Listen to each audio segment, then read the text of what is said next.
you have to be aware that your potential is equal to your purpose. So God doesn't ask you something that He didn't supply anything from you. So don't allow someone that measures or says your potentials, because it's already there. It's not something that you're looking for. It's inherent and it's already there.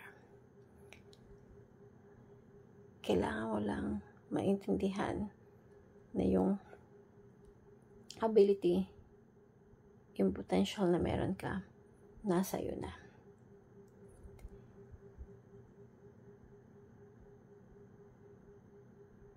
Umpisa pa lang, kung anong purpose na meron ka, ibinigay na sa'yo ni God kung ano yung mga kailangan mo. Pagkapanganak mo pa lang. Yung quality, yung potential mo is equal yun sa purpose. Kung anong kailangan mong gawin. Kailangan mo lang maintindihan at malaman kung ano yung purpose mo. At kailangan mo lang makita na meron kang potential para dun sa purpose na meron ka at ibinigay sa'yo ni God. So, don't allow someone else na i-judge ka at i-measure ka about dun sa potential na meron ka. Kung sila yung nag-judge sa'yo, actually sila yung mas less yung potential. Kaya, kung meron man ibang tao nagsasabi sa'yo, oh, lagi kang ganito, lagi kang ganyan, huwag mong pakinggan yan. Kasi sila talaga yung ganon. Ayaw lang nilang aminin sa sarili na sila yung ganon.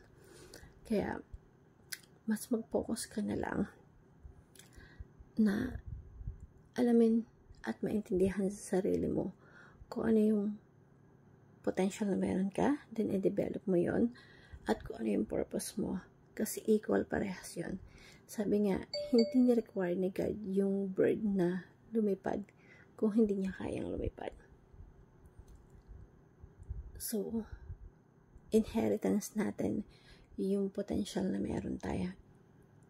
Namamayan, inherit natin yun.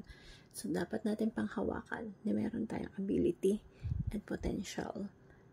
Kailangan mo lang alamin kung ano yung potential na yun at ano yung purpose mo sa life para maging equal, maging balance or tama yung direction mo papunta dun sa purpose mo. Yung galaw mo papunta dun sa purpose mo. Yung skills mo, yung potential mo papunta dun sa purpose mo. And I hope this simple motivational talk may natutunan tayo. Kaya, kung ano man yung meron ka, treasure mo. Kasi talaga ibinigay yan ni God sa'yo para magawa mo kung ano yung purpose mo sa life mo. Hope you learned something. Thank you everyone and God bless.